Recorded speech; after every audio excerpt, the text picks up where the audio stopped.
ఎందరో స్వాతంత్ర్య సమరయోధులు చేసిన పోరాటాలు ప్రతి ఒక్కరికి స్ఫూర్తిదాయకమని తెలుగుదేశం పార్టీ కాకినాడ జిల్లా పార్టీ అధ్యక్షులు జ్యోతుల నవీన్ కుమార్ పేర్కొన్నారు. 79వ స్వాతంత్ర్య దినోత్సవ వేడుకలను పురస్కరించుకుని కాకినాడ జిల్లా టీడీపీ కార్యాలయంలో జరిగిన కార్యక్రమంలో కాకినాడ శాసన సభ్యులు వనమాడి కొండబాబు, ఎమ్మెల్సీ పేరాబత్తుల రాజశేఖర్, మాజీ మంత్రి చిక్కాల రామచంద్రరావు, మాజీ మేయర్ సుంకర పావని, తిరుమల కుమార్, జిల్లా ప్రధాన కార్యదర్శి పెంకె శ్రీనివాస్ బాబా, కాకినాడ జిల్లా ప్రొఫెషనల్ వింగ్ అధ్యక్షులు వనమాడి మోహన్ వర్మ, టౌన్ పార్టీ అధ్యక్షులు మల్లిపూడి వీరు తదితర నాయకులు పాల్గొని జెండా వందనం చేశారు.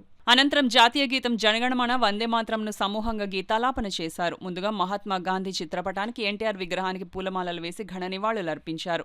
ఈ సందర్భంగా జ్యోతుల నవీన్ కుమార్ ముఖ్య నాయకులు మాట్లాడుతూ బ్రిటిష్ దాస శృంఖలాల నుండి భారత జాతి విముక్తి కోసం ఎందరో స్వాతంత్ర సమరయోధులు చేసిన పోరాటాలు ప్రతి ఒక్కరికి స్ఫూర్తిదాయకమని అన్నారు. స్వాతంత్ర్యం మనకు లభించడం వీరి ప్రాణత్యాగాల ఫలితం కాబట్టి దానిని సద్వినియోగం చేసుకోవడం ప్రతి పౌరుడి బాధ్యత అని గుర్తు చేశారు. దేశ అభ్యున్నతి కోసం ప్రతి ఒక్కరూ కృషి చేయాలని, స్వాతంత్ర సమరయోధుల త్యాగాలను తరతరాలు గుర్తు చేసుకోవాలని పిలుపునిచ్చారు.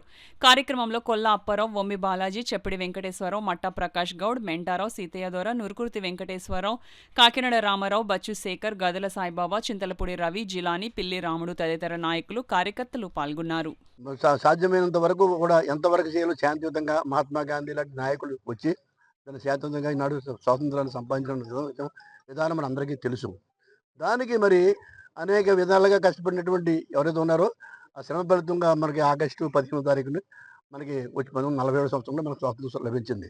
ఆ తర్వాత మన ప్రజా రాజ్యంలో, ప్రజా సామ్రాజ్యంలో ఉన్నటువంటి ఏదైతే మన ఉన్నదో డెమోక్రసీలో భారతదేశంలో దాన్ని అనేక విధాలుగా అనేక మంది మన ప్రధానమంత్రులు, అనేక ప్రెసిడెంట్లు అందరూ వచ్చి కూడా దాన్ని పరిపాలిస్తున్న విధానంలో మనం ఉన్నాం.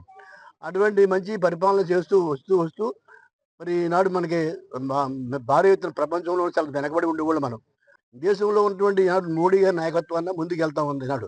అదేవిధంగా ఈనాడు మరి దానికి తగ్గట్టుగానే ఆంధ్ర రాష్ట్రంలో కూడా అభివృద్ధి కార్యక్రమాలు కూడా చాలా చక్కగా చేస్తున్న విధానం మనం చూస్తున్నాం.